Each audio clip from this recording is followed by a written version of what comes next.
In this video, I would like to talk about race realism, what in some other words is sometimes defined as racial anthropology, namely the study of man, while taking into account the fact that mankind is separated in various genetic groups and ethnic groups that we call sometimes races.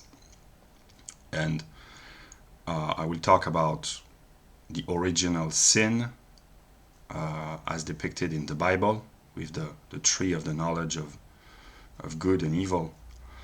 I will mention Richard Lynn, the psychologist, and I will give my perspective as a European, mostly on the question of European ethnic diversity. And I will not mention Evola in this video because I do not possess the books that Evola wrote about race.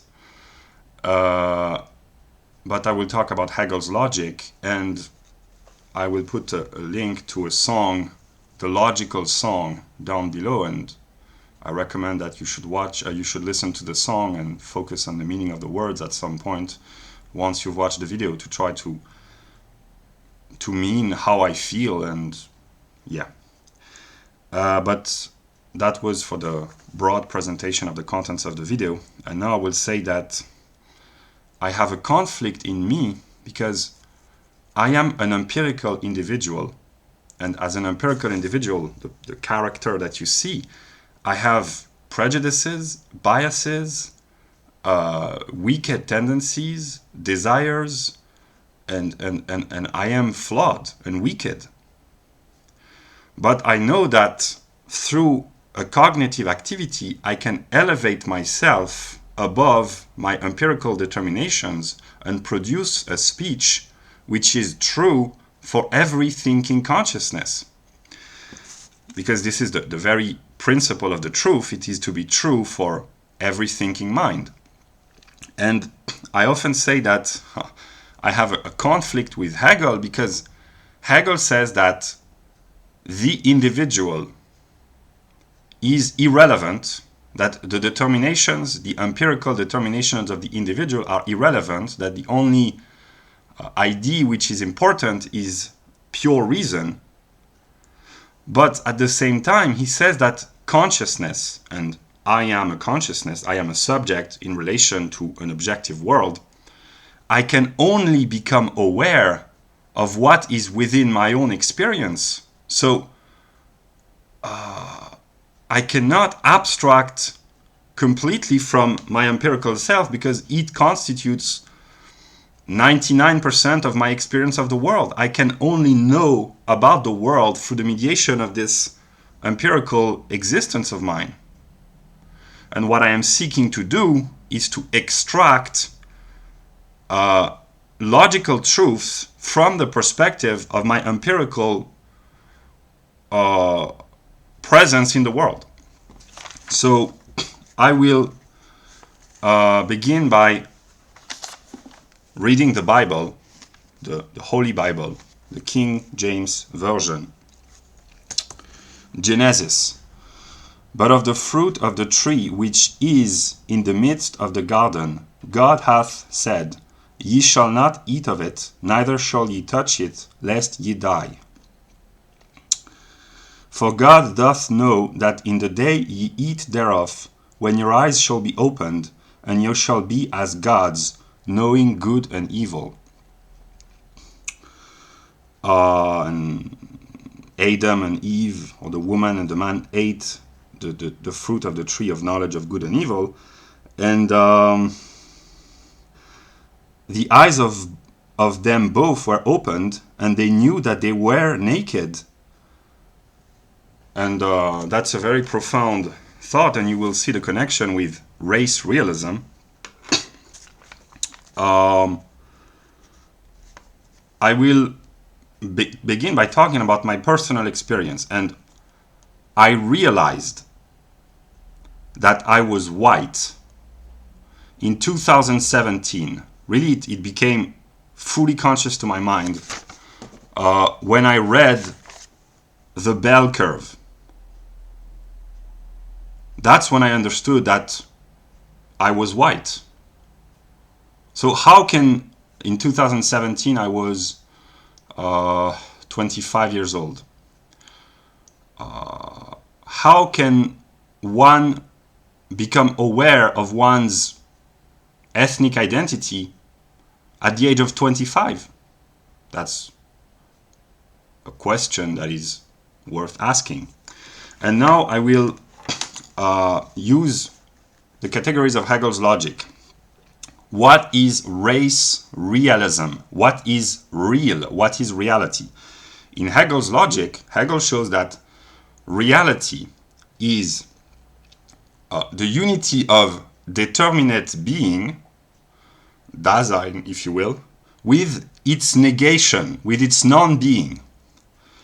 And he says that there are two determinations within reality. There is the An-sich, which could be translated as in itself, the thing in itself, independently of its Dasein, of its presence in the world, and the Sein-für-Anders, being for another. And Hegel says that reality, the concept of reality, is the unity of in itself, being in itself, and being for another. So it is a being which contains its negation within itself. So the negation is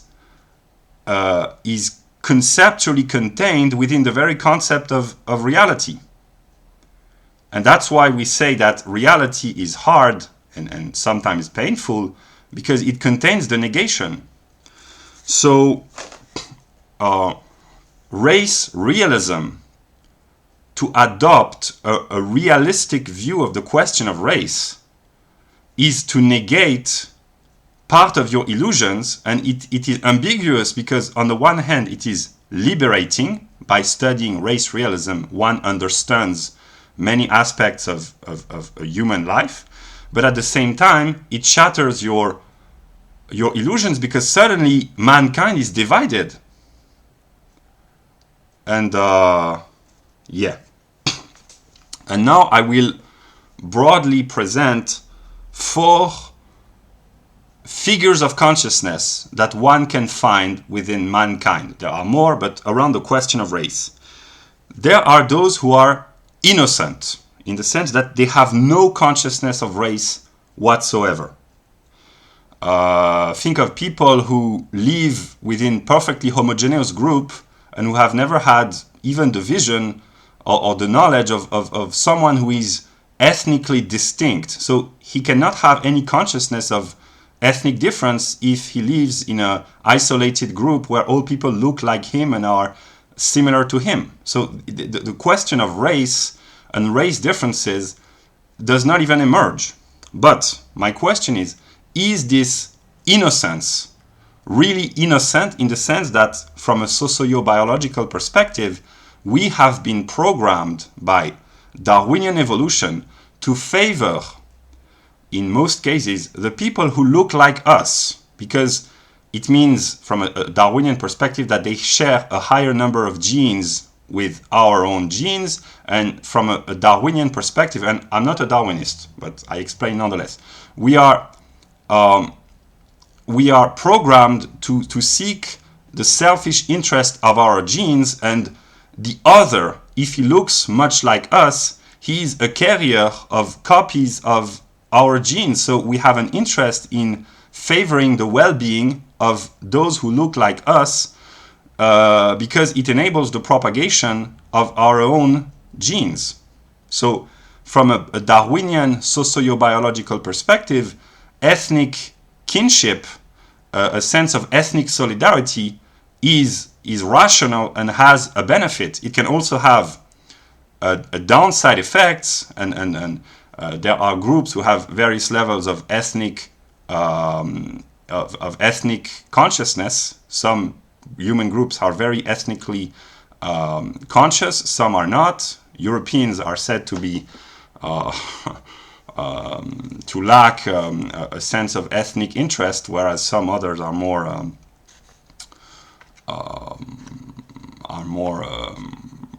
conscious of it and are more willing to defend their ethnic interests. So yeah, Then there's a second figure of consciousness. It is those of the anti-racist.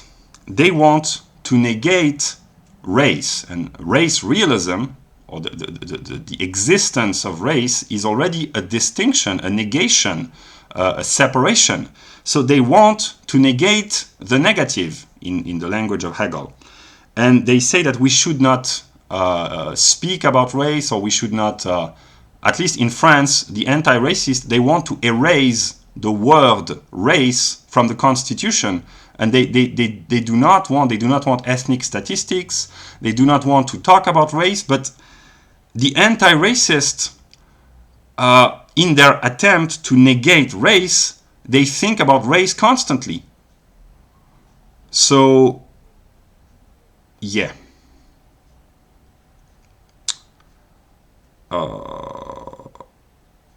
Yeah.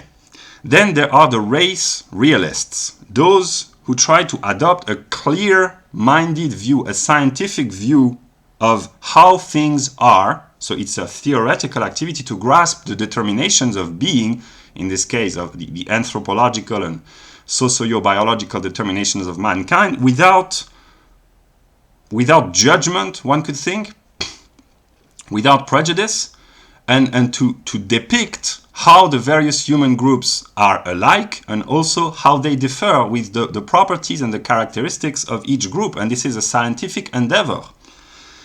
And they try to negate their own biases and their own prejudices to grasp how things really are. So they are also in a process of negation, in the pursuit of knowledge and truth.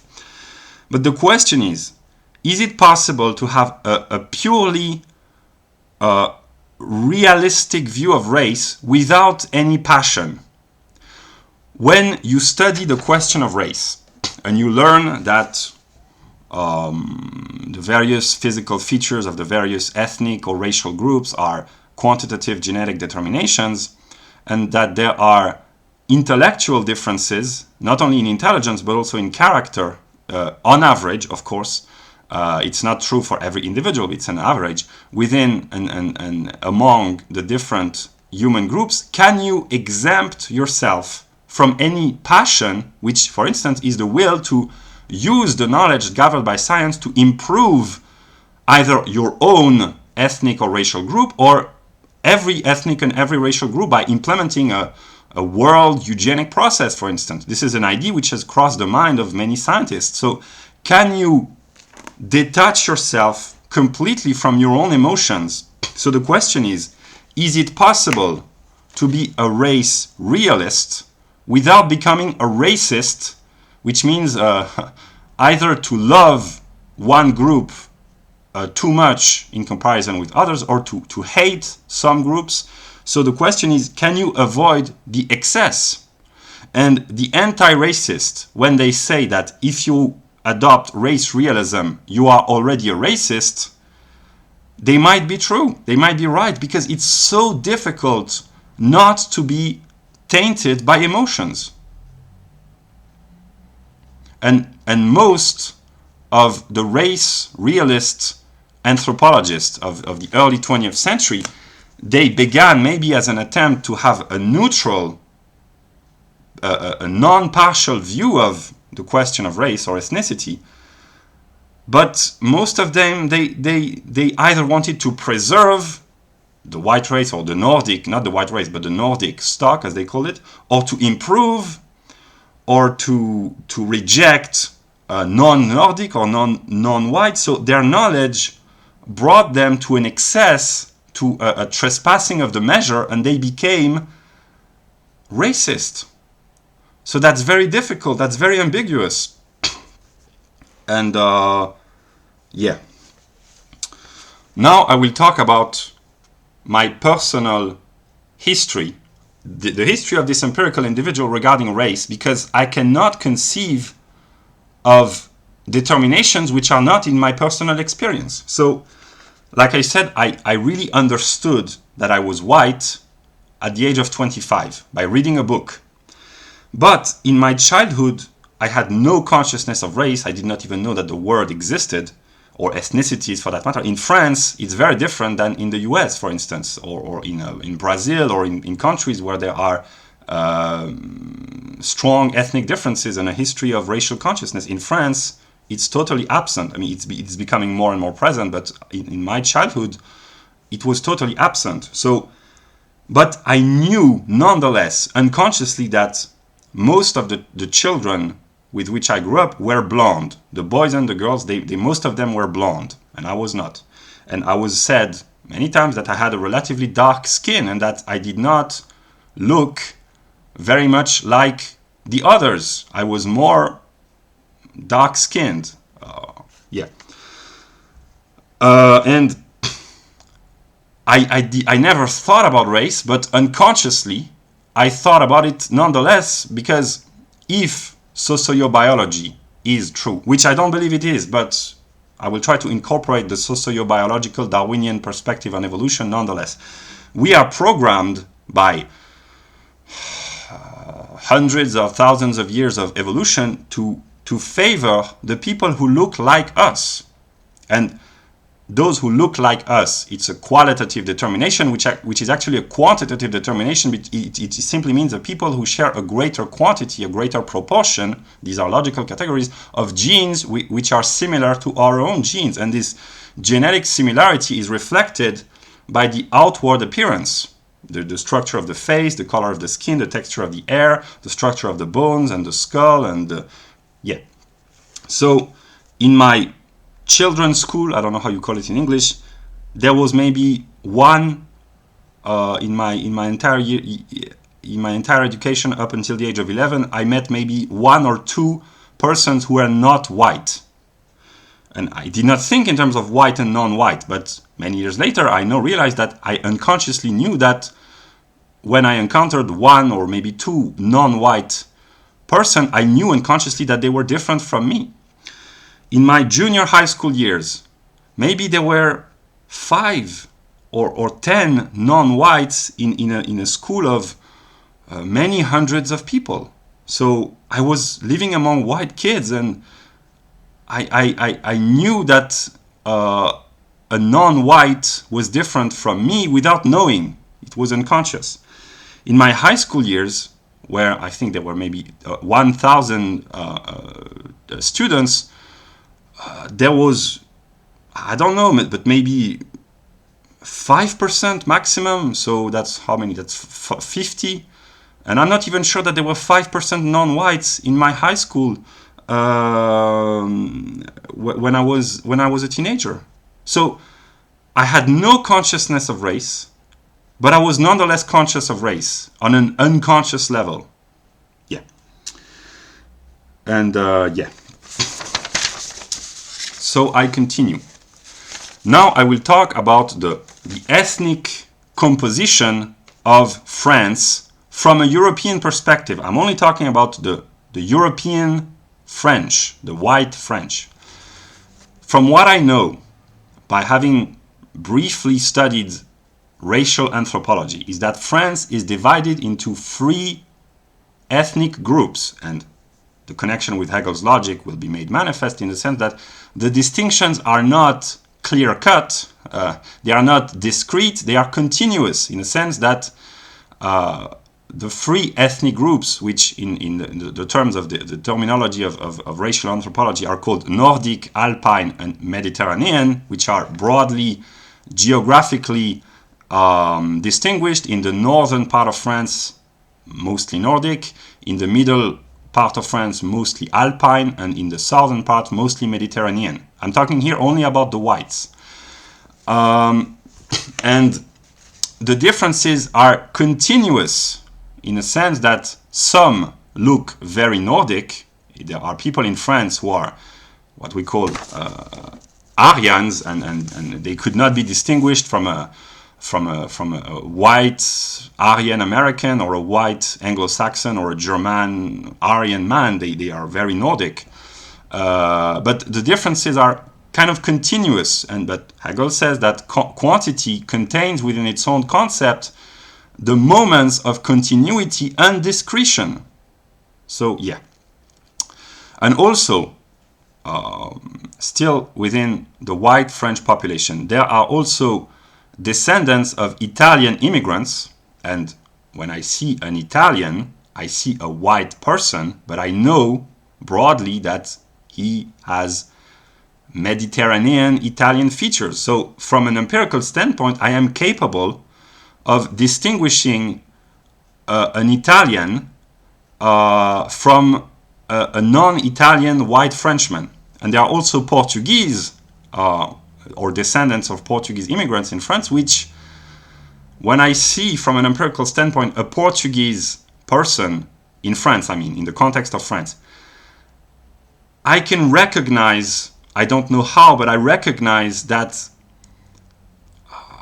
he's vaguely European, but I would not consider him as being fully white. And that is probably a question of measure, because from a quantitative genetic standpoint, the Portuguese have less European genes than Italians, and even less than Alpines or Nordics or whatever. So I have this, it's kind of if I had a map, a mental structure within my mind, and that I was constantly analyzing and determining and quantifying and qualifying and identifying and differentiating others in the sphere of ethnic differences. So I have a logical structure which is not fully clear to myself, but my mind is logically structured, like every human mind. But the difference is that I apply the categories constantly, unconsciously in a way.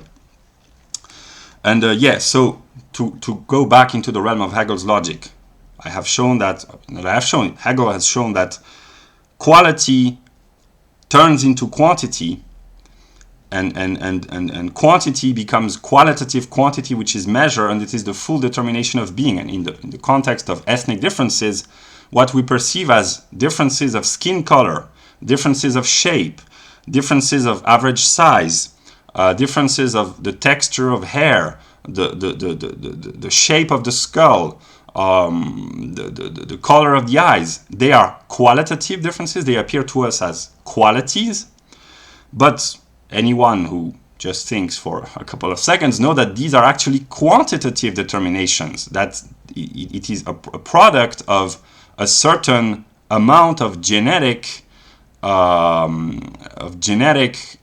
quantities, which are themselves made of very complex molecules and very complex structures of chemical structures of atoms. So in the end, these are physical determinations of quantity, atoms, molecules, DNA, genes, cells, etc., which are made manifest in qualitative differences. And these qualitative and quantitative differences that we perceive, they themselves, in the perspective of Darwinian evolution, are the result of quantitative determination. For instance, the genes that one has from a Darwinian perspective. And I repeat, I am not a Darwinian. I don't believe in biological evolution, but I nonetheless, in my worldview, I must be able to explain how this view has come into being. So the genetic differences between the various groups of mankind, whether they are Europeans or any group, they are the result of a certain quantity and quality of food eaten by one's ancestors over hundreds of, tens of thousands and hundreds of thousands of years and many generations. The quantity of time exposed to the sun, the skin color is a result of over hundreds of thousands of years or tens of thousands of years, the time that our ancestors were exposed to the light of the sun, and it forced the chemical structure of the body to adapt and to create certain chemical properties to prevent the skin from being burned, or to I'm not an expert, but I get the broad picture. and the requirements of natural selection, the climate in which our ancestors migrated, the kind of circumstances that they were confronted to, and the kind of adaptations that they had to make. So every human carries within him, from the point of view of Darwinian evolution, the story and the history of all his ancestors. And every human is and looks how he looks because all the tribulations and the struggles that his ancestors have had to go through. So, yeah. Now back to the anthropology of France. In my everyday life, I unconsciously, I don't know how, but I am capable of recognizing what I call a typical French face from the perspective of my own empirical life. And typical is a qualitative, it's an adjective, but it's translated in quantity, it's probably a quantitative measure, a quantitative determination, probably the middle of a bell curve. What I call typical is that which is, from a facial anthropological perspective, finds itself within the middle of a bell curve of distribution of physical features. So in my region where I live, the typical face, whether beautiful or ugly, I'm not talking about aesthetic judgments, I'm talking about anthropological distinctions, is, I think from what I know, is a mixture of Alpine and Nordic features, because I live next to Germany. So I can recognize in my everyday life people who have more Germanic features and those who have more Alpine features, for lack of a better word. And the difference is that of the Nordic has a long-shaped skull, a clearer skin, a more straight face, a tendency to have lighter hair and lighter eyes. And the Alpine is more round-headed, often have a broader, more broad features on the face, brown hair, not always, but more of the time. And the Mediterranean that we find in the southern part of France have a darker skin, although they are white, and they are shorter. These are the broad features. I'm not an expert in racial anthropology, but I would guess from what I have gathered from my readings that the typical face in the region where I live is a mixture of Alpine and Nordic. Yeah. Also, back to Hegel's logic.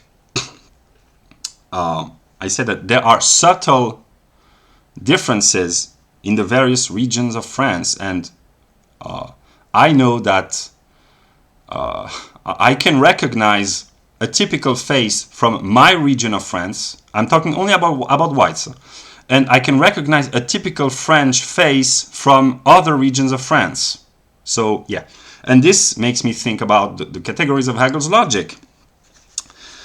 The people who are most identical to oneself are the people in which one is capable of perceiving the smallest differences, the most subtle differences, more accurately.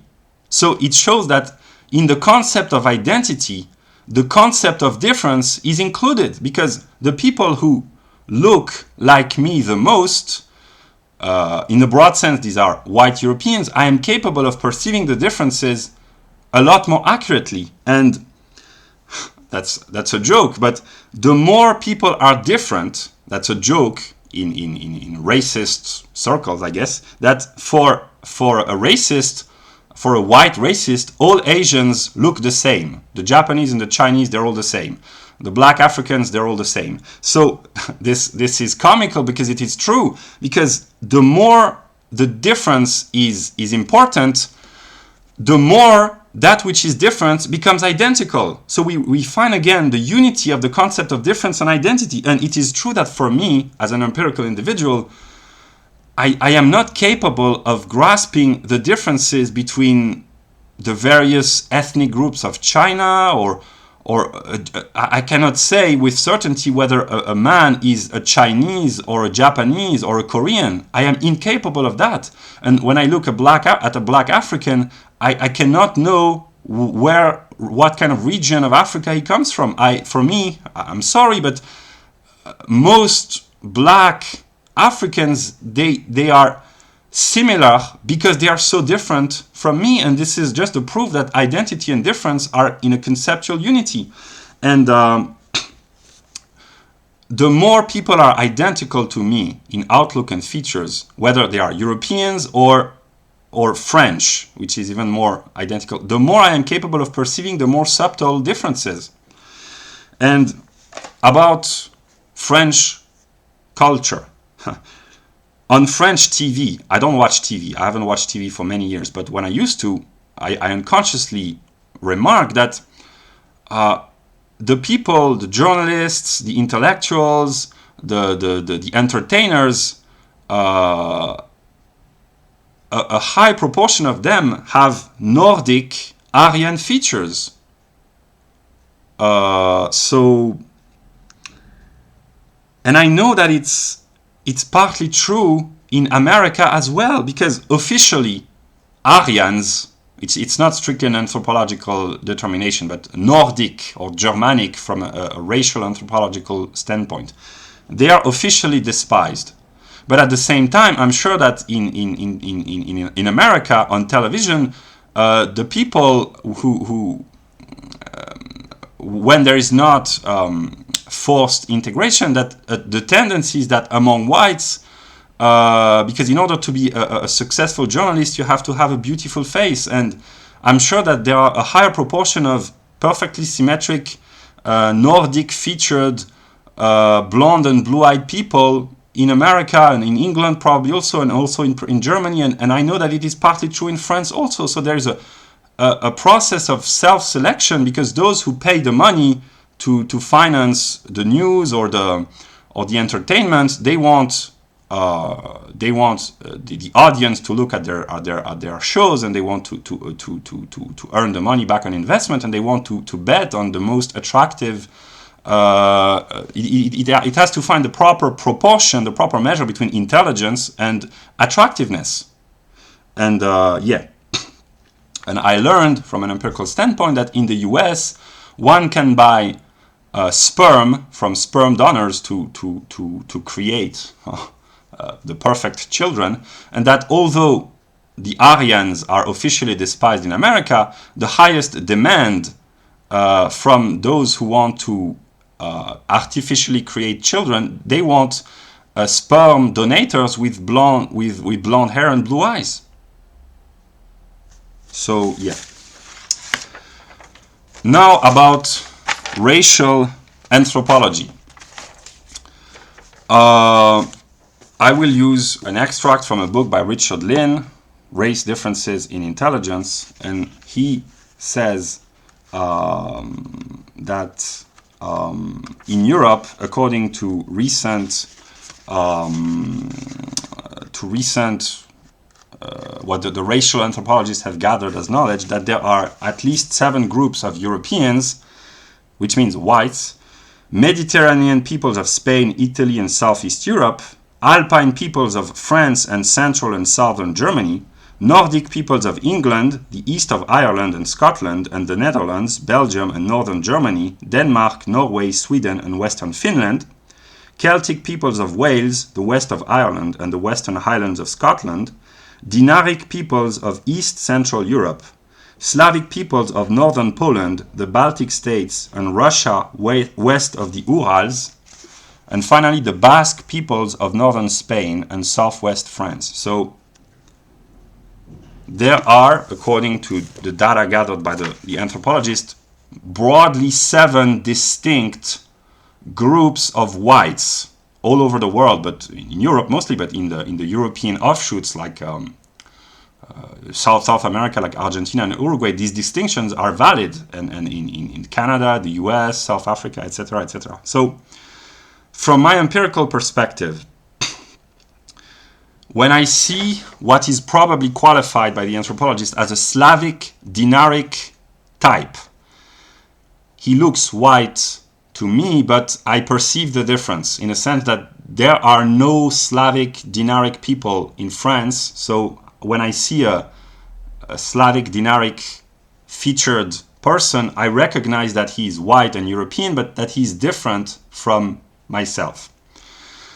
When I see Central Europeans in countries like Slovenia, the Czech Republic, and southern Germany, for me they are normal, which again is a quantitative determination. So when I see people from the Czech Republic, nothing strikes me as being different. They are normal to me. I don't, the average person, and that's probably because they are Alpine, partly, yeah. When I look at Scandinavians, a purely Scandinavian type, blonde, blue-eyed, tall, or not necessarily blonde, but with a purely Scandinavian features, for me they strike me as different. I know that they are Europeans, but so they are identical, because there's a continuity where again we find the logical determinations of Hegel. But for me, a purely Scandinavian type is different. It strikes me as being a different kind of European. And then the Anglo-Saxon, English American, for me they look normal to me. The typical Anglo-Saxon, there are features which are quantitative proportions when the Anglo-Saxon, whether he's American or English, looks more Nordic than the average. In this sense, I am capable of noticing a person when he is Nordic in appearance. But I know broadly that the Anglo-Saxons are not a purely Nordic, but they are a mixture of Western and Germanic Nordic type. And for me, the average Englishman or the average white American looks normal to me, and the very Aryan Nordic type of English or American looks kind of different. I don't know if it's very clear, but I know that there are continuous differences, and continuity is discrete and identity is different. Now you should be familiar with this within England and within America, within white America. Then when I look at a typical Spanish, he looks different to me. He's white, but he's a different white in its identity with the continuity of the European genetic constitution, so to speak. And yeah, I will take an example from football. The Spanish team who won the World Cup. Piqué, the husband of Shakira, Casillas and Ramos, they look Nordic Western Europeans. But a guy like Xavi, the headmaster, the playmaker, he looks typically Spanish, and there are not many people who look like Xavi in my country, in France, because he is white, of course, he's European, but he's different. Whereas Piqué and Casillas, they are more Western Nordic in features, and these differences are quantitative and qualitative. And I know that Spain is an ethnically distinct country. There are many ethnicities among white Spanish. There are various ethnicities. Yeah. Then about Portuguese, Jose Mourinho, the football manager, he has a very dark skin in comparison to white European skin, but for me he's perfectly European. So even though his skin is not white, his features are perfectly white. And someone like Cristiano Ronaldo, for me he's vaguely white, but I wouldn't define him as purely white, not because of his skin color, but because of his features. He's partly mixed race, I guess. So, yeah. And then what about Southeastern Europeans, people from the Balkans and Bulgaria and Greece and countries like that, Albania and the southern east part of Europe? For me, these people are partly European in outlook and in appearance, and also in genetic determinations, because the outlook appearance is just a manifestation of inner genetic quantitative determinations, but they look partly and mostly European, but different nonetheless. Then the question of skin color. There are people with non-white skin, with dark skin, who look European and who are probably Caucasoid, who are Caucasoids from an anthropological standpoint, but probably even European Caucasoids. And I can give examples. There are some Turks, some Indians of India, some Afghans, some Iranians who do not have a white skin, but who have European features. And on the contrary, there are people with a very clear, very light, very white skin who do not look European at all. There are Turks who have a white skin but who do not look European. And there are Turks who look European without having a white skin, so that's complicated. There are Northern Africans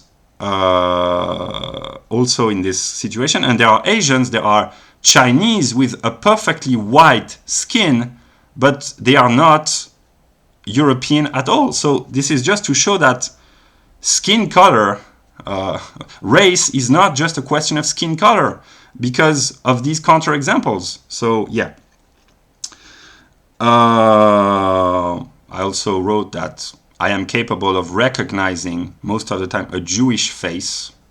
I know when someone is Jewish. I don't know why, but I have this capability of recognizing mostly. There are people who are Jews, but they look very European. But the typical Jew, as one might say, which is kind of a racist prejudice. But yeah.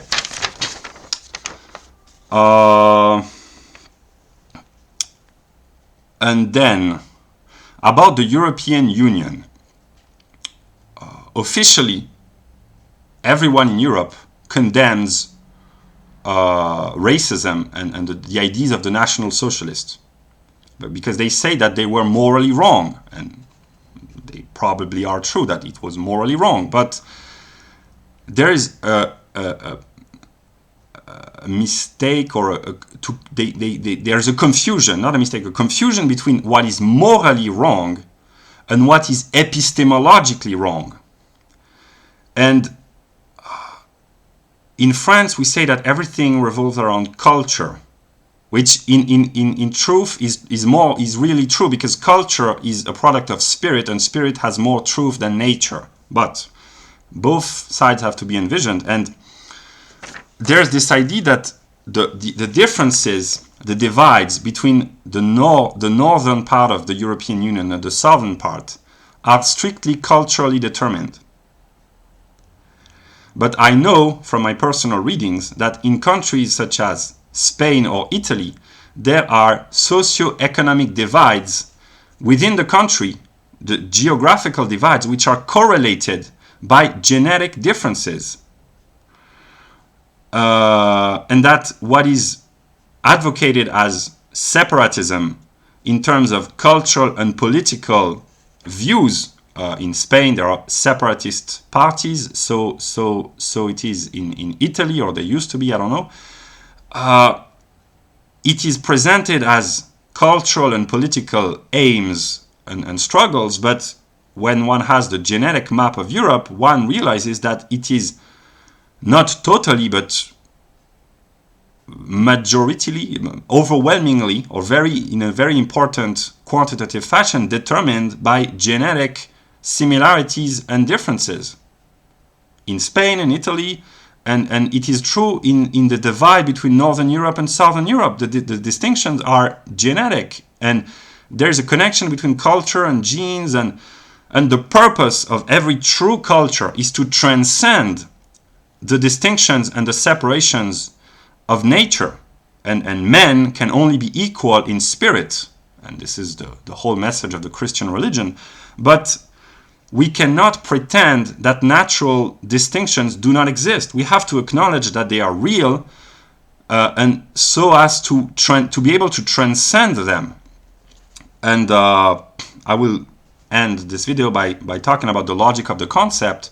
The concept is that which is universal, but Hegel shows that it is in the concept of the concept to particularize itself, and the realm of particularity is the realm of opposition, because in the case of ethnic group, a particular ethnic group is human in its universality, but it is opposed to other particular groups in their particularity. And this particularization of the universal, this self-determination of the concept, is in the Christian religion represented as the fall or the incarnation. And from this state of being incarnate within the world and having negative determinations within oneself, the purpose is to elevate oneself through a cognitive process back to the universal, which can only be attained through a cognitive process.